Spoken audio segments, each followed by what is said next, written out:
Vote लेते समय हमारा वोटिंग कार्ड चला, वोट लेते समय हमारा रेशन कार्ड चला, वोट लेते समय हमारा आधार कार्ड चला।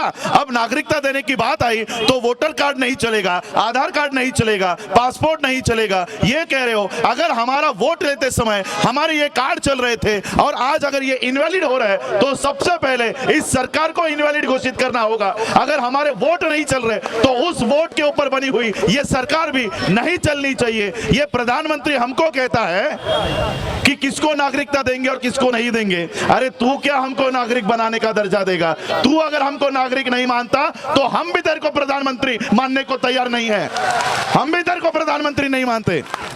ये आरएसएस के फुल टाइमर, इनके पास वर्दी कहां से आती है?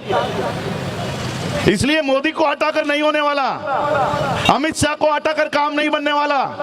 अगर हम लोगों को आने वाली पीढ़ियों को अगर सुरक्षित रखना है तो इस देश में से आरएसएस को हटाना होगा, तब तक हम लोग सुरक्षित नहीं बैठने वाले। ये देश जिस संविधान पर चल रहा है उन्हीं बाबा साहब के परिवार से, उन्हीं का खून, बाबा साहब अम्बेडकर जी का खून मेरे शरीर में है और उन्हीं बाबा साहब का ये आंदोलन मैं पिछले कई सालों से पूरे भारत में चला रहा हूं।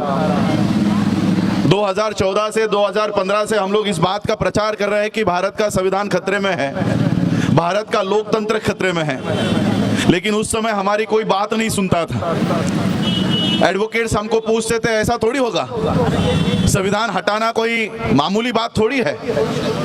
जो 2014 में 2015 में जो एडवोकेट्स हमको ये कह रहे थे कि संविधान नहीं हट सकता, आज वही एडवोकेट्स इस देश के संविधान को बचाने में लगे हुए हैं।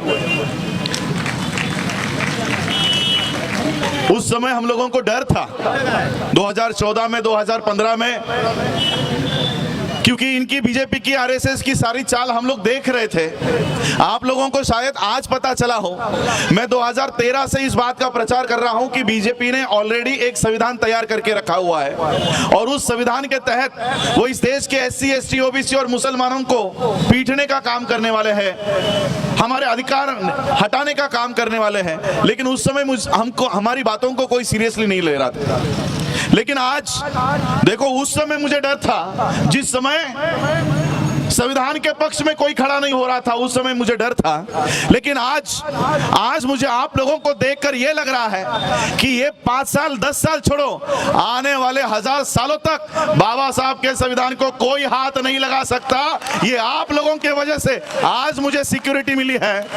पूरा देश, आज मैं आप लोगों के यहाँ इसलिए आया हूँ, अब आरएसएस को दिक्कत हो रही है, बीजेपी को दिक्कत हो रही है कि मुस्लिम लोग बाबा साहब का फोटो क्यों लगा रहे हैं। बाबा साहब के फोटो का इस्तेमाल मुस्लिमों के आंदोलन में क्यों हो रहा है? कल तक मुस्लिम लोगों के आंदोलन में सिर्फ बाबा साहब का फोटो लगाया जा रहा था, कल से बाबा साहब का परिवार भी इस आंदोलन में शामिल होगा। ये बात कहने के लिए मैं यहां पर आया हूं। और एक बात इस देश के नॉन मुस्लिम लोगों को पता होनी चाहिए, क्योंकि मुझे ये सारा मीडिया सुन रहा है, बहुजन मीडिया सुन रहा है। मैं उन लोगों को कहना चाहता हूं, यहां पर इस देश के बौद्धों के अधिकार के लिए, इस देश के क्रिश्चियनों के लिए, इस देश के जैनों के लिए, इस देश के सिखों के लिए, इस देश के दलितों के लिए, शेड्यूल कास्ट के लिए, ओबीसी के लिए, आदिवासी के लिए, ये मेरी मुस्लिम माता यहां पर दिन रात यहां पर बैठी है। ये खुद के बच्चों के लिए नहीं बैठी है। इस देश में अप्रैल महीने से जो एनआरसी का कानून लागू होने वाला है, सबसे पहले बाहर कौन जाएगा पता है? इस देश में सबसे पहले बाहर जाएगा इस देश का शेड्यूल्ड ट्राइब, जिसे हम आदिवासी कहते हैं, आदिवासी। इस देश का गृह मंत्री क्या कहता है?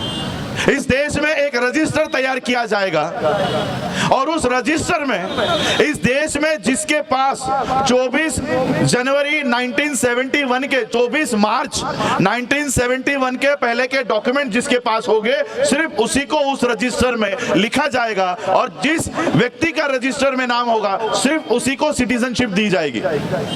अब मुझे बताओ, इस देश का आदिवासी, जिसे इस देश का प्राइम मिनिस्टर कौन है, होम मिनिस्टर कौन है, अभी तक पता नहीं है, जंगलों में रहता है, पहाड़ों में रहता है, उसको 1971 का डॉक्यूमेंट्स उसके पास होगा?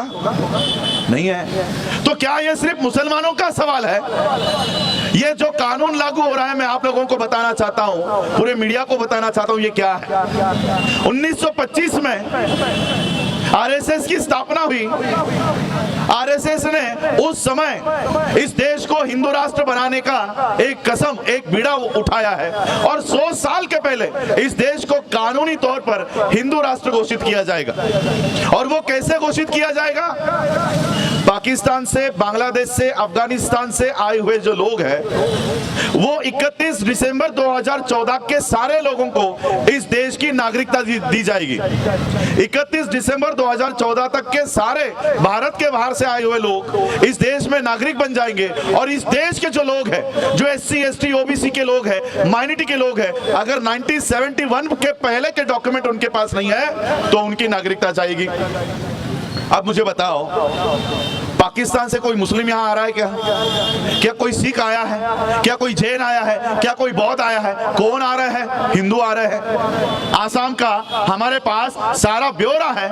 आसाम में 19 लाख लोगों को देश से निकाल दिया गया है, और उन 19 लाख लोगों में 15 लाख हिंदू है। तो इस देश में CAA एक्ट बनाया गया ताकि उन हिंदुओं को फिर से नागरिकता दी जाए, और इस देश में से बाकी के लोग जो है उनकी नागरिकता हटा दी जाए। इस देश में बाहर से आए हुए लोगों को देश में नागरिकता दी जाएगी। अब आप मुझे बताओ, जो व्यक्ति आपको नागरिकता दे रहा है, जो पार्टी आपको नागरिकता दे रही है, आप हमेशा के लिए उसके वोटर बनोगे कि नहीं?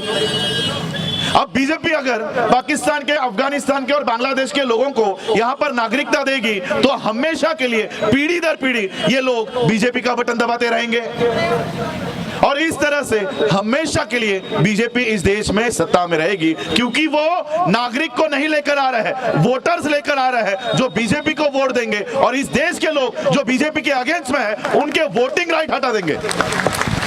ये नागरिकता नहीं है। इस देश को ऑफिशियल हिंदू राष्ट्र घोषित करने का काम इस देश में चल रहा है, और इस देश का प्रधानमंत्री हमको कहेगा कि किसको नागरिकता देंगे और किसको नहीं देंगे। वोट लेते समय हमारा वोटिंग कार्ड चला, वोट लेते समय हमारा रेशन कार्ड चला, वोट लेते समय हमारा आधार कार्ड चला।